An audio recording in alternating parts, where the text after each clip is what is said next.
हमें बहुत ज़मीन है, बहुत कुछ है, और आप एक जगह है, आपको आपके पास एक हीरा है जिसकी कोई बहुत मौल्यवान है, लेकिन आपको प्यास लगी है, तो आप क्या क्या करोगे? हीरे को पियोगे? मतलब क्या है, हीरा जो है, डायमंड है, जमीन है, उसको प्राइस है, और पानी को क्या है, मूल्य है। देयर इज ए वैल्यू, और value in use and value in exchange. आप बहुत सारे, मेरे ख्याल से यहाँ के, मेरे घर में भी मैं कंपोस्ट लगाऊंगा तो हमारा प्रेफरेंस होता है कि पहले तो सीए बन जा बेटा, अच्छा है, सब अपने बढ़िया का काम है, सीए बन जाओ।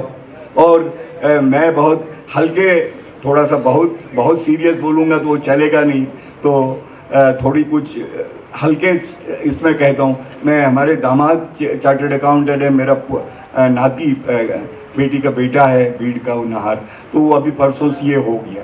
तो उसको मैंने बताया, अरे बेटा तुम क्या करोगे, तेरे बाप ने 10 करोड़ बनाए, तुम 100 करोड़ बनाओ, जीरो पे जीरो लगाओ। ये प्राइस एंड वैल्यू में ये डिफरेंस है। ये मैं नहीं कहता हूं कि जीने के लिए संसाधनों की आवश्यकता नहीं, लेकिन कितने संसाधनों की आवश्यकता है। और यही बात एक दुनिया के मनीषी ने बहुत अच्छे शब्दों में कही, ये पृथ्वी सबकी आवश्यकताएं पूरी कर सकती है, किसी एक का भी लोभ लालच पूरा नहीं कर सकता। लोभ लालच लालसा को कोई मर्यादा नहीं है, इट इज ए लिमिटलेस। कौन था वो आदमी? कौन था वो आदमी? ठीक कह रहे हैं आप, थोड़ा सा पानी हंस लेते हैं। कौन था वो आदमी जिसने ये कहा, the earth has enough for everyone's need but not for greed, GREED, greed. Mahatma Gandhi, Mohandas Karamchand Gandhi. और गांधी को तो हम ये समझते हैं कि किसका नाम गांधी, किसका नाम गांधी, वो हम एक शब्द यूज करते हैं कि मजबूरी का नाम नहीं, मजबूती का नाम महात्मा गांधी है, मजबूरी का नाम।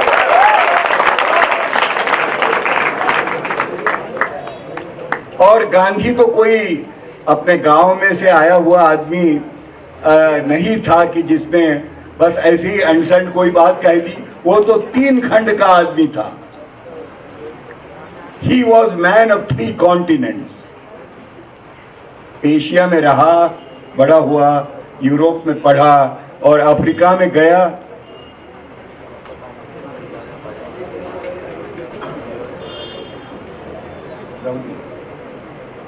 अफ्रीका में गया और वकालत करने के लिए गया, और अफ्रीका में गांधी 21 साल तक रहा। नेल्सन मंडेला जब मुझे मिले, जब हमारे यहाँ भारत रत्न उनको दिया गया, और नेल्सन मंडेला जब भारत में आए और 30 जनवरी मार्ग और बिरला हाउस आपने देखा होगा, कई लोग दिल्ली गए होंगे, जहां वो 30 जनवरी 1948 को जो घटनाएं नहीं होनी चाहिए थी वो हुई। नेल्सन मंडेला चल रहे थे उन पगलियों पर, 7 steps which Gandhi, because he was late for going for meeting। तो मैंने, मंडेला जी ने भी जूता बाजू में रखा, अपनी पगलियाँ, हम भी लोग उतार कर एलसी जैन में, और नेल्सन मंडेला को मैंने, जब मेरी दाढ़ी भी नहीं थी और इतना सफ़ेद भी नहीं था, और मैंने उनका पगलियाँ ली, वो शूज़ लिए और उनको देने लगा, तो उन्होंने मेरा हाथ पकड़ा। उन्हें कहा कि young man, professor, what are you doing? I am just helping you to find it because they were way behind. We are at Gandhi's place. Will Gandhi excuse you and me? क्या गांधी हमें माफ करेंगे इस तरह की व्यवहार को? और उनके आंख में आंसू थे।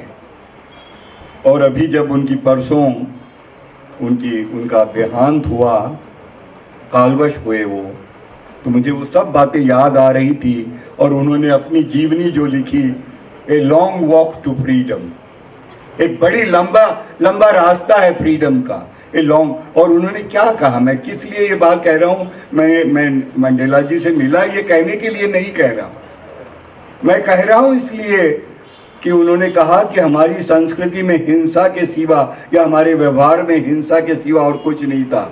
इस आदमी ने हमें अहिंसा की बात बताई। और 27 साल मैं अंग्रेजों के जेल में रहा, लेकिन मैंने अंग्रेजों का तिरस्कार नहीं किया, अंग्रेजियत का तिरस्कार किया। गांधी ने भी यही बात हमें कही, अंग्रेजियत का तिरस्कार। ये हिंद स्वराज नाम की किताब गांधी ने लिखी है और मैं चाहूंगा कि वो किताब आप जरूर पढ़ें। 50, 100, 60 पन्ने की किताब है। आजकल हम कुछ भी हुए कि बच्चे बहुत सहज से अंग्रेजी बोलना शुरू कर देते हैं, और दुनिया में कहीं ऐसे नहीं होता कि मातृभाषा की जो शिक्षा होती है वही मनुष्य के मस्तिष्क तक पहुंचती है, लेकिन ये अंग्रेजों ने थोप दी हमारे ऊपर और हम पढ़ रहे हैं, हम सब उल्लू हो गए हैं उसमें। पढ़ना ठीक है, अंग्रेजी भाषा पढ़ना और अंग्रेजी माध्यम पढ़ना ये दो अलग बात है। और मैं मुद्दा जो कह रहा था कि ये था कि हमारा जो जैनिज्म है, गांधी पर भी बहुत प्रभाव था। आप जानते हैं आचार्य रायचंद और वो सब उनकी माँ की तरफ से और शास्त्रों और परंपराओं की दृष्टि से उन्होंने बहुत कुछ उसको सोचा था। तो सबसे बड़ी बात हिंसा मुक्ति की है, और हिंसा सिर्फ जैसे मैं कह रहा था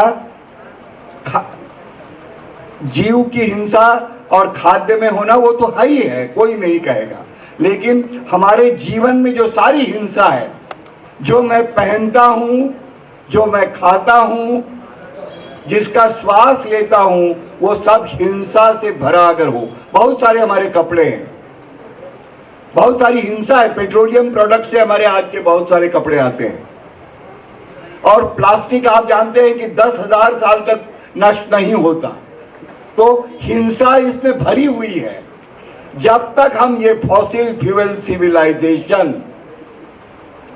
पेट्रोल के ऊपर आधारित, कोल के ऊपर आधारित, गैस वायु के ऊपर आधारित जीवन शैली को नहीं बदलेंगे, तब तक हम जैन नहीं हो सकते। और मुझे तो बार बार लगता है, मैं सबको कहते आ रहा हूं, जिस दिन हम 24 तीर्थंकर की पंक्तियों में गांधी को 25वां मानेंगे, तभी हम जैनिज्म को आगे ले जा सकेंगे। क्यों नहीं? गांधी 25वां तीर्थंकर है जिसका जीवन हमने देखा है, बुद्ध से लगाकर गांधी तक। और इसीलिए मित्रों, बात यह है कि हिंसा मुक्त दुनिया, वायलेंस फ्री वर्ल्ड। और ये बताऊं मैं आपको कि 2 महायुद्धों में जितनी हिंसा नहीं हुई, 20 करोड़ लोग मारे गए, उससे ज्यादा हिंसा आज अमेरिका का क्या वर्णन है। आप अभी किसी को भी मौका लगने दो तो बेटा हमारा विदेश में पढ़ता है, बेटी जाने वाली है, बड़ा अच्छा लगता है। मैं भी सारी दुनिया में जाकर आया, मौका देखा, लेकिन कितना खोखला है ये भी मैं आपको बता सकता हूँ, मतलब कितना वैक्यूम है। अमेरिका की आज की क्या पहचान है? मेरे मित्र जो गांधी पर हम लोग काम कर रहे हैं, उस पर कुछ सोच रहे हैं, तो अमेरिका है कितनी। और एक बात चलते चलते आपको बता दूं कि भारत में जितने लोग आपके उम्र के हैं, 24 साल से नीचे जितनी आप अपनी भारत की जनसंख्या है, कितनी है मालूम है आपको? What percentage of our population is below the age of 24? About 51-52%। मतलब 62 करोड़ लोग, 620 million people in India are of your age, हमारे पोते पोतियों की एज में है। और ये अगर हम बात कहें कि हमें दुनिया को जैन बनाना है तो हमें अपने को जैन बनना होगा। क्या हम जैन हैं? आप कितने लोगों को सच में लगता है मैं जैन माँ बाप के घर में जन्म को आया इसलिए मैं जैन हूं? तो ठीक है, मेरे आचरण से जैन हूं ये कितने लोगों को लगता है? सही बताइए, ईमानदारी से बताइए। मुझे तो नहीं लगता, मैं नहीं हूं, क्योंकि अहिंसा, परिग्रह और अनेकांत को मैं नहीं समझ रहा हूं।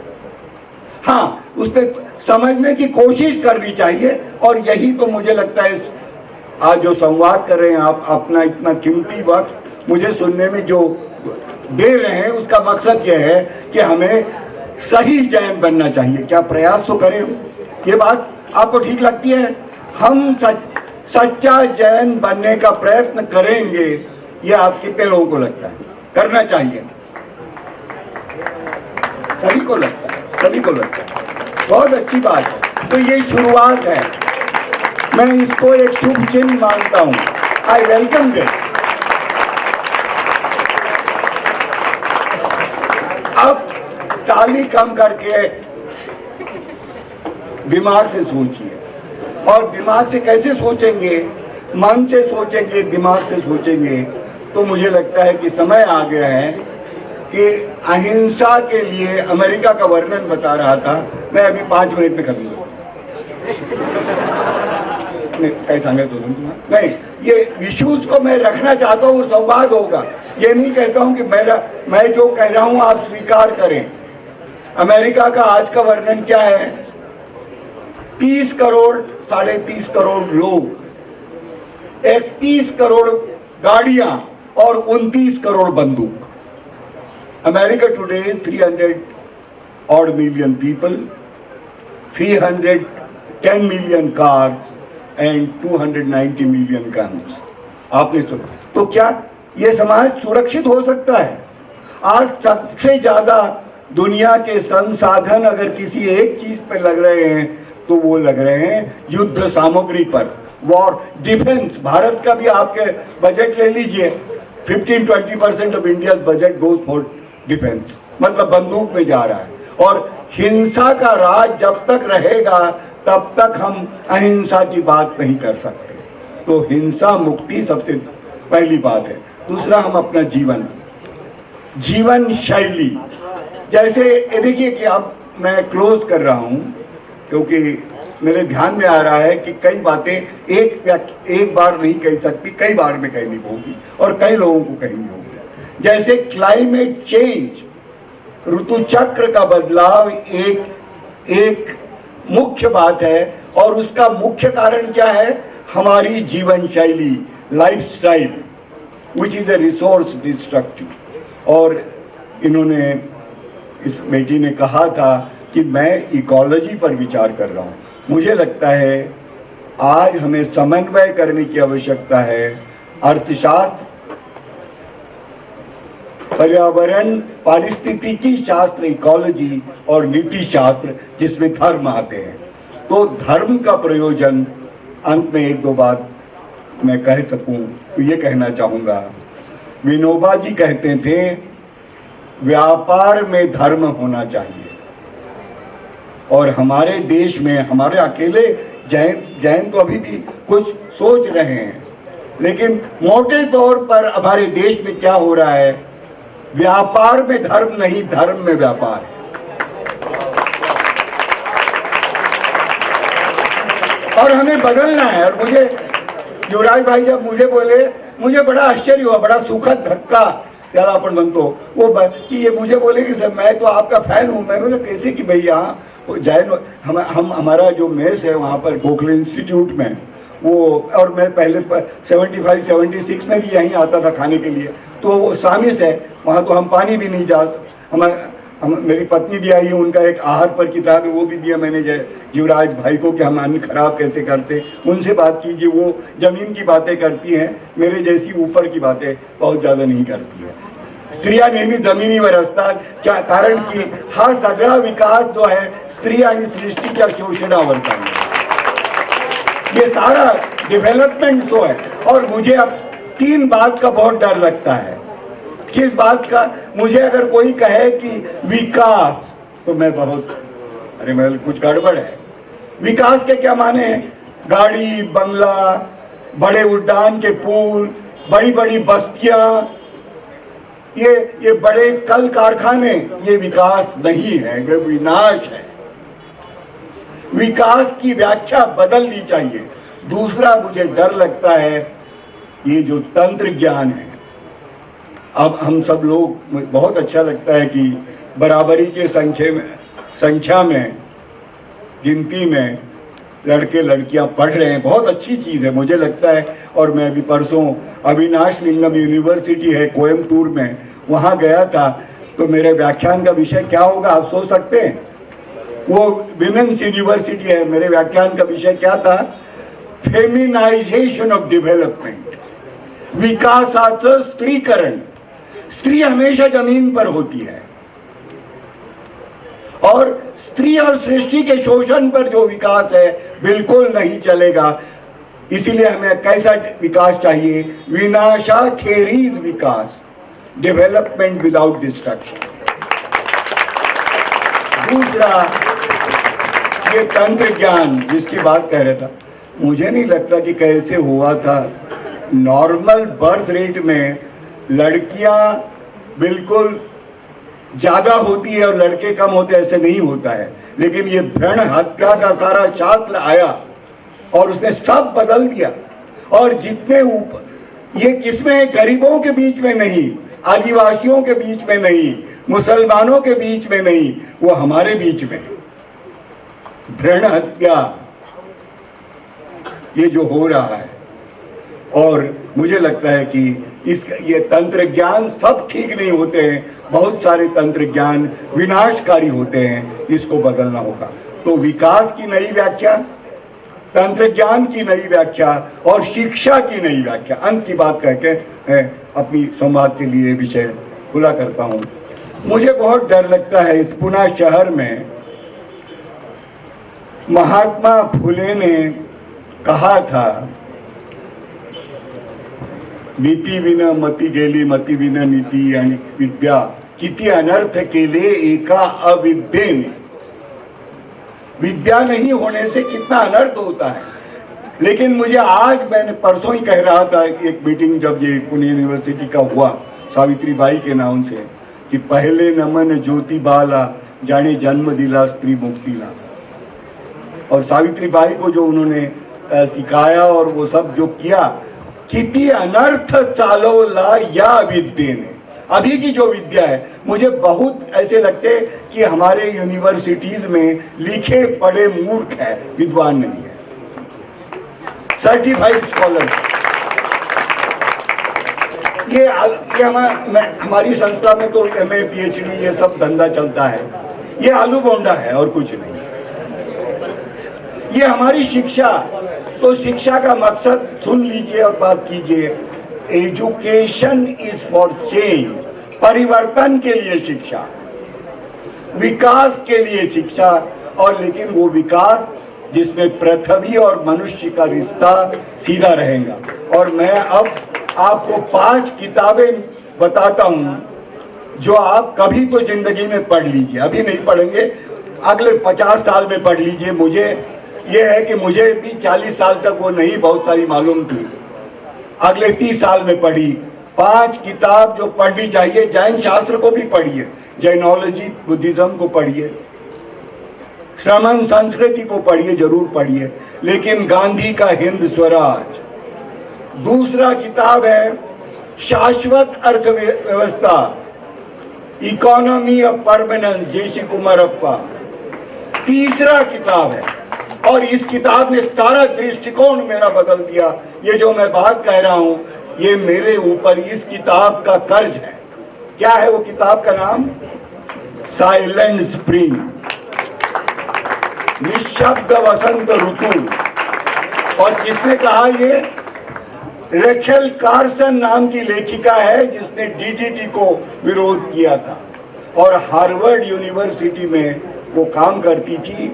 और उनको बताया कि ये तो पागल है, ये इस तरह की बात कह रही है।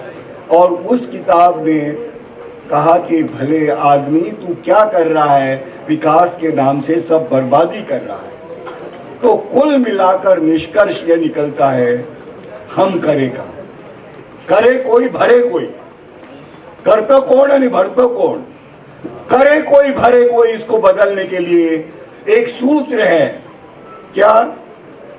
Think globally. और अगला आप बोल दिए एक्ट लोकली, लेकिन इसके आगे बात है, वैश्विक विचार कीजिए। वो तो आपको कंप्यूटर दे रहा है, मतलब ज्ञान का कंप्यूटर इंफॉर्मेशन देता है, ज्ञान नहीं देता, ये तो समझिए। लेकिन आपको एक बात करनी चाहिए, मुझे अगर लगता है कि मैं जो जीना जी रहा हूं वो अच्छा नहीं है, ना मुझे ये जैन बनाता है, ना आदमी बनाता है, ना मुझे अपने उन्नत करता है, मुझे जीवन का मकसद ढूंढने में मदद नहीं करता, तो ये सुन लीजिए एक शब्द खाली, एकची ओवी अनुभवावी, क्रिये बिना विद्या से वाचाड़, बिना करनी और कथनी में फर्क, ये हमारा समाज का आज का रिश्ता बन गया है। और इसको बदलना है तो हमें क्या करना होगा? रिस्पॉन्ड पर्सनली, खुद कुछ तो कीजिए।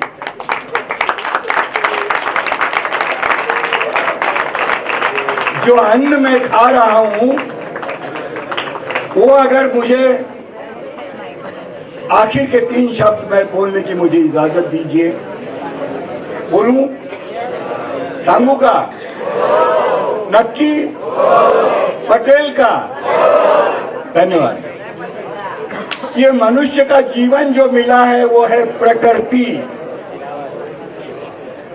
और इसका ठीक से उपयोग करना जीवन का एक बार मिलता है ये जीवन,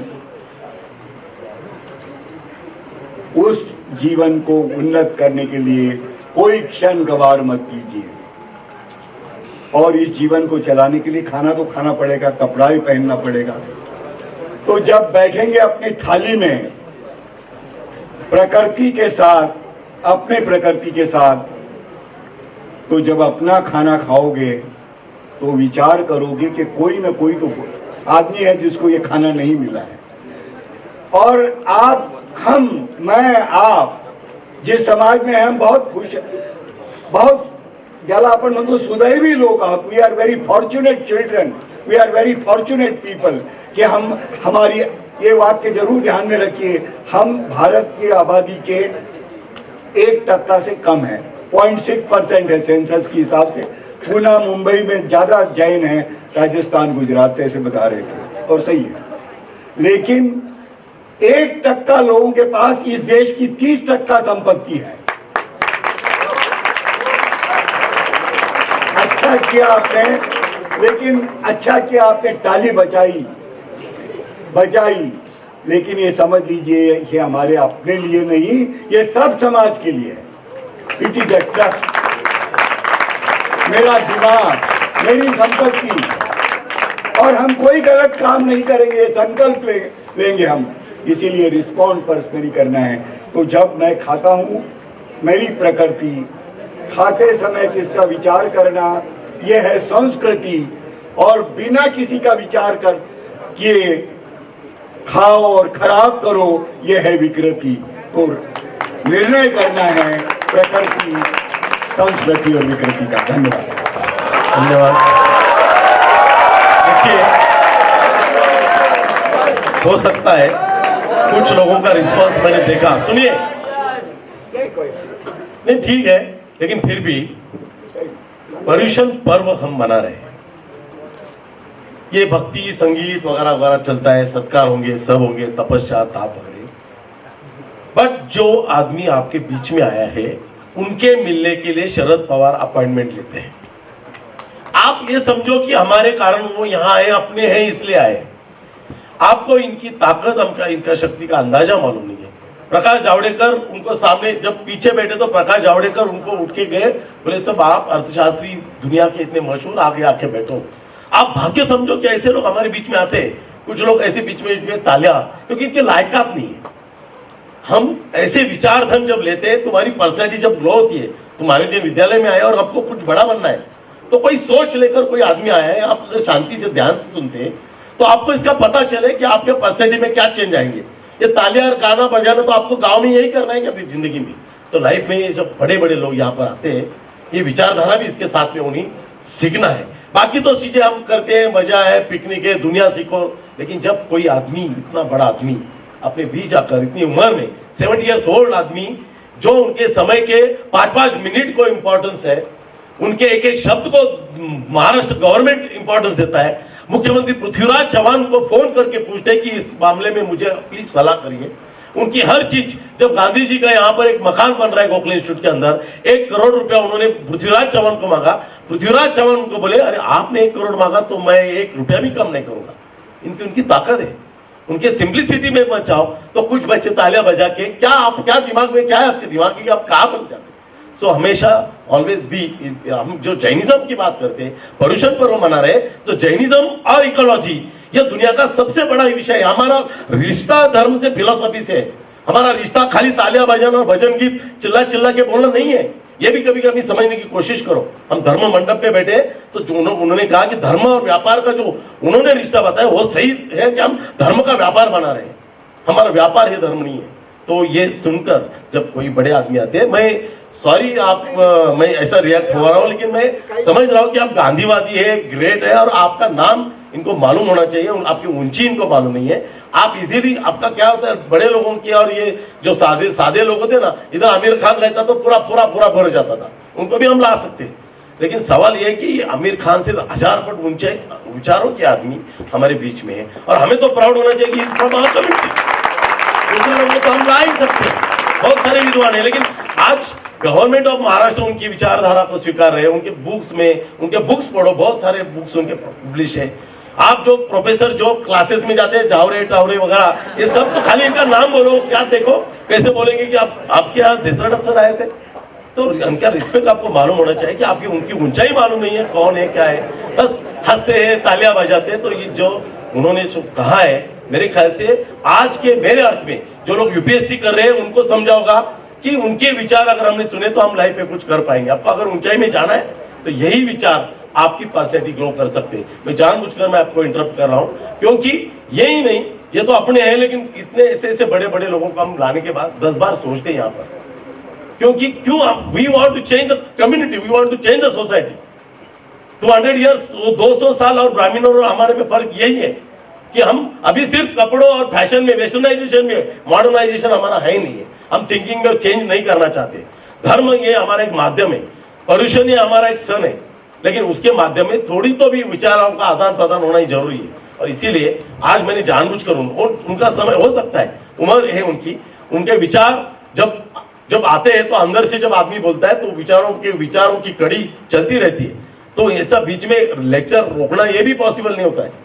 तो कभी कभी समझो कि कुछ दूसरी चीजों का त्याग करो। हम त्याग और तपस्या की जब बातें करते तो ये सबसे ज्यादा फल आपको इनके व्याख्यान से मिला है। इनके साथ मैं मैं आपका बहुत बहुत धन्यवाद करना चाहता हूँ, और कभी मैं आपके जो मिसेस है उनको भी बुलाना चाहता हूँ, और वो भी न्यूट्रिशन और जैनिज्म के बारे में हमारे बच्चों से डायलॉग करें। आप आए और महावीर जैन विद्यालय के हमारे सब ट्रस्टीगणों के साथ में, नहीं वो ठीक है, लेकिन आपको खरं तुम्हाला जर काही मला सजेशन कारण याला संवाद आहे हा। नहीं, अभी क्या है, थोड़ा सा एक प्रॉब्लम ऐसा है कि हमारे बाकी ये थोड़े दूसरे प्रोग्राम से, सो यू कम अगेन। हाँ, बाद में। और मैं तो आता हूँ आपके यहाँ, घूमता हूँ, ये तो कभी भी मेरे से बात। तो अभी मैं हर्दिका को बोलता हूँ कि आगे चला, सगळ्यांचे आभार।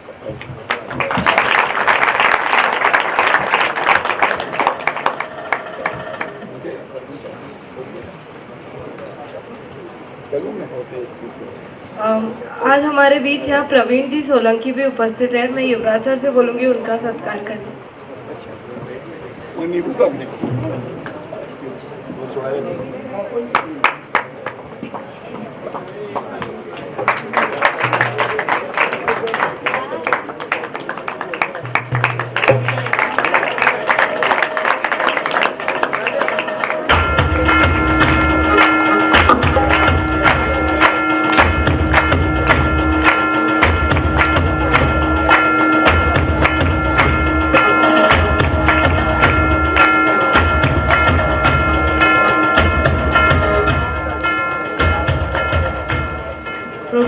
आगे बढ़ाते हुए हम अपने तपस्वियों का सत्कार समारोह शुरू करते हैं। मैं बुलाना चाहूँगी चैताली।